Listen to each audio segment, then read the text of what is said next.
tako kot vsako leto smo se tudi letos v občini Destrnik odločili za čistilno akcijo, ki jo izvajamo. K temu smo pozvali vse vasi, poslali vabilo na vsa gospodinjstva, pozvali vse predsednike vaških odborov, ki so tudi sprejeli zaščitno sredstvo, zaščitno opremo, vrečke.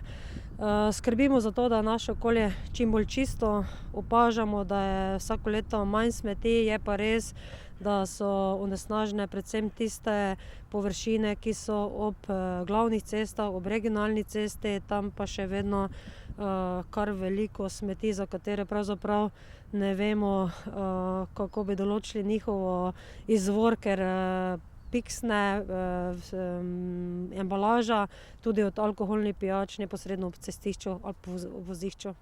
To, kar dejansko lahko kaže, ne da je domačin šel pri cesti tam zraven pa odvrgal stran, ampak da je mogoče kakšen nevesten voznik tudi vrgel. Verjetno je teh odpadkov zelo malo od naših občanov, večina od tranzitnega prometa.